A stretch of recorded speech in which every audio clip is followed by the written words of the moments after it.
सौभाग्य आपका, परमेश्वर ने आपको इतना समय परमात्मा की चर्चा सुनने के लिए दिया।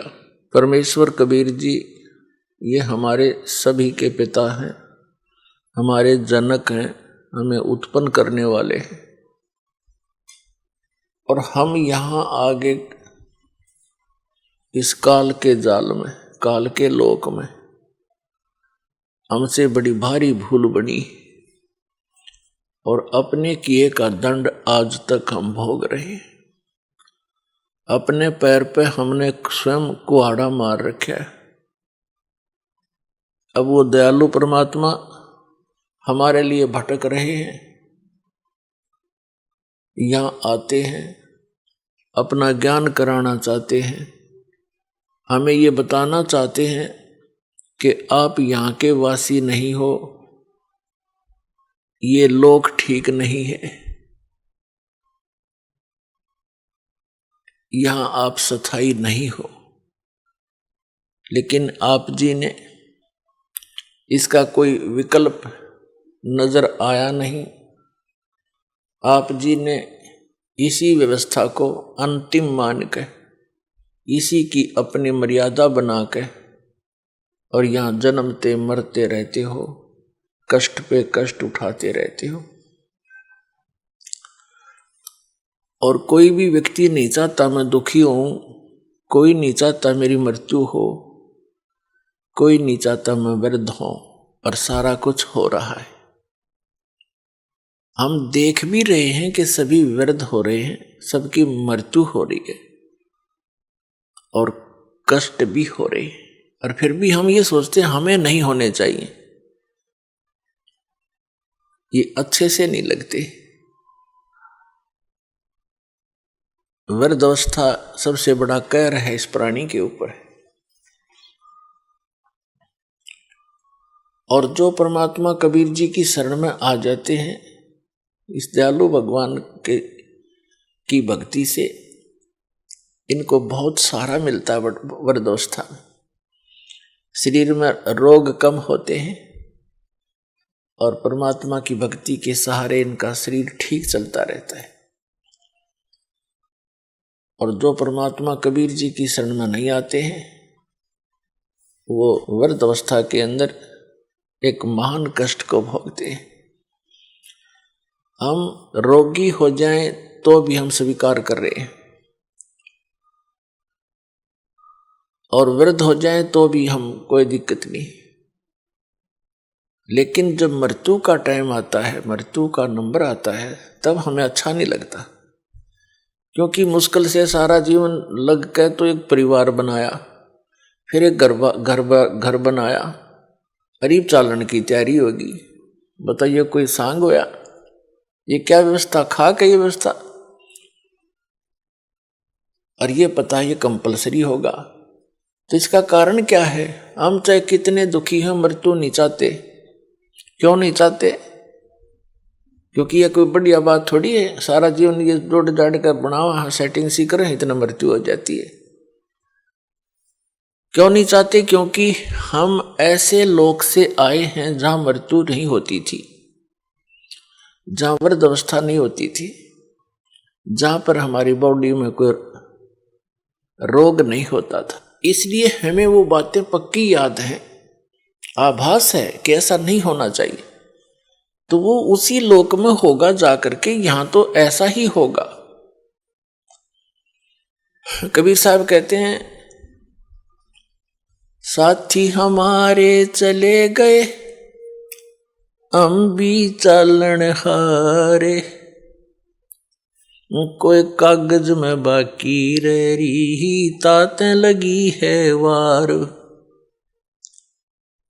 मरने वाले मर गए, शेष बच्चे ये सोचते हैं कि हमारा अभी नंबर नहीं आएगा, हम अभी नहीं मरेंगे।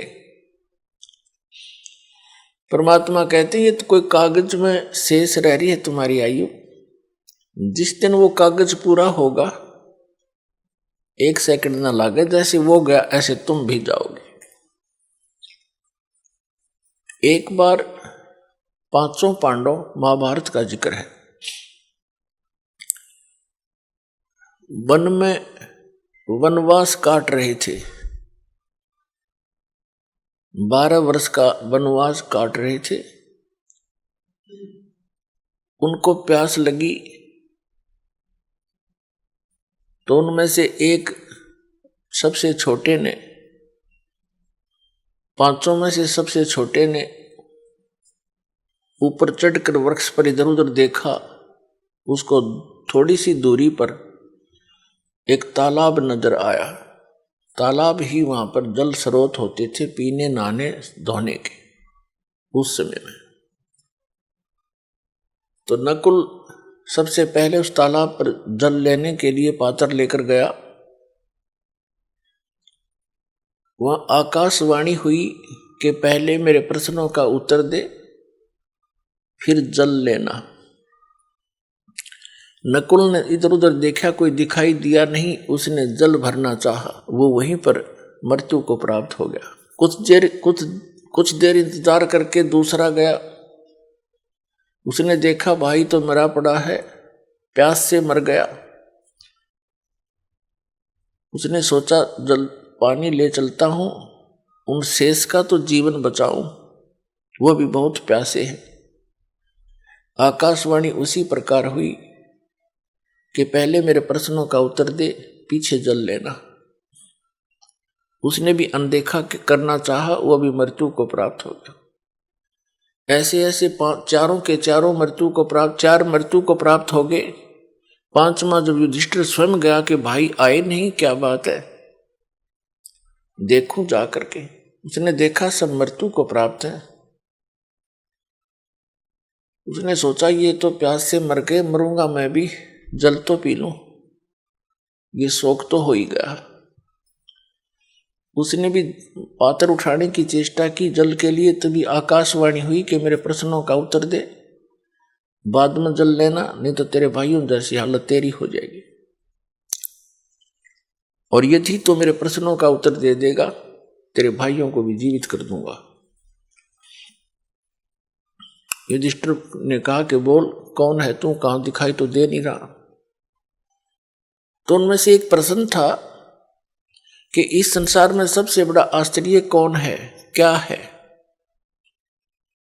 युधिष्ठिर ने उत्तर दिया कि सबसे बड़ा आश्चर्य है कि हम प्रतिदिन सबको मरते देखते हैं, लेकिन अपने मरने की चिंता कभी नहीं करते।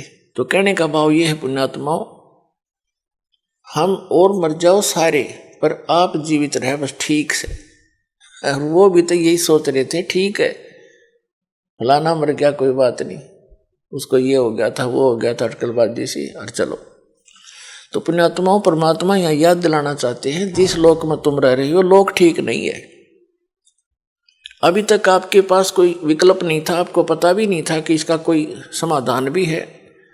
अब तो कति कंप्लीट कोर्स है और पूरा समाधान है और बहुत ही आसान है। ये सबसे आसान काम था और सबसे जटिल बना दिया इन अज्ञानी संतों, महंतों, आचार्यों और शंकराचार्यों, काजी और मुल्लाओं ने, सबके धर्म गुरुओं ने, तत्व ज्ञान से अपरिचित होने के कारण। नमस्कार सर। हाँ नमस्कार सर जी।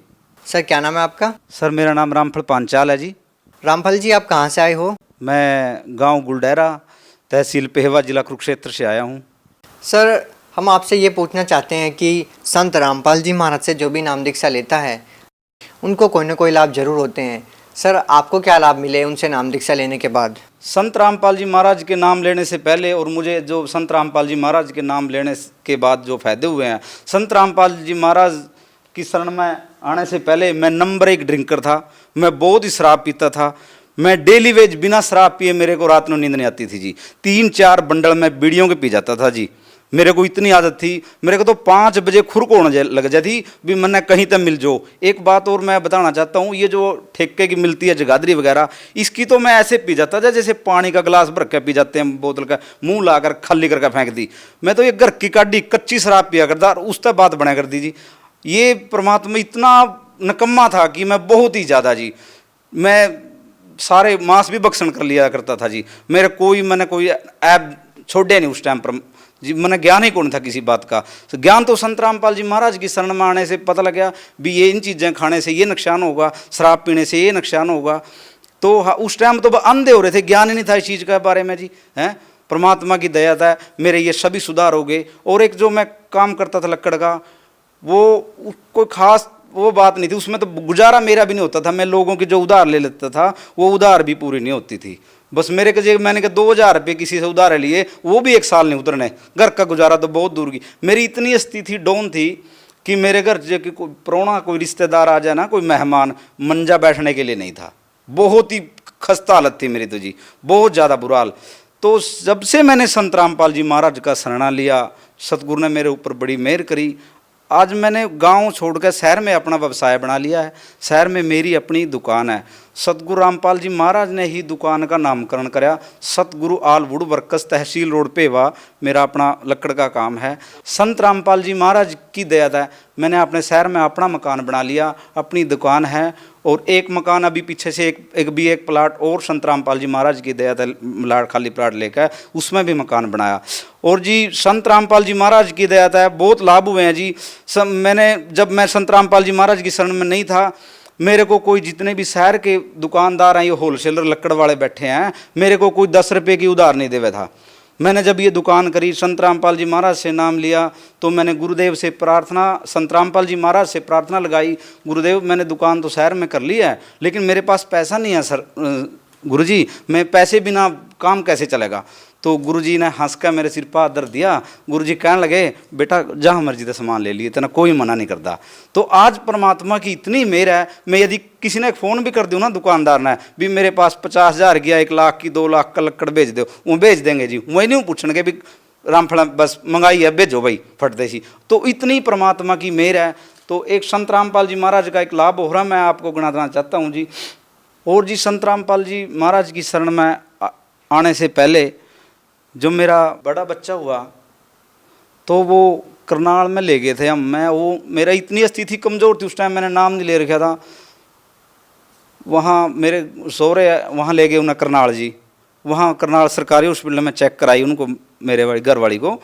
तो नर्स ने कहा अभी इस बच्चा होने के 2 घंटे बाद इसको एक इंजेक्शन लगेगा जो कि 2000 रुपये का लगेगा। तो मेरे पास तो 2 रुपये भी कोई नहीं थे, मैं 2000 का इंजेक्शन कहाँ तक लगवांदा जी। मैंने वो इंजेक्शन मेरे पर नहीं लगा जी। तो ऐसे ही फिर 4 साल मान ले बाद बच्चा गर्भ ठहरा तो ख़राब हो जाता, गर्भ ठहरा ख़राब हो जाता जी, गर्भ नहीं रुका था। तो आज परमात्मा की दया है, मेरे पे एक 5 साल का बच्चा है। तो मालिक ने आज 2 बच्चे ठीक ठाक हैं, मालिक की दया है। धन्यवाद जी। सत साहेब।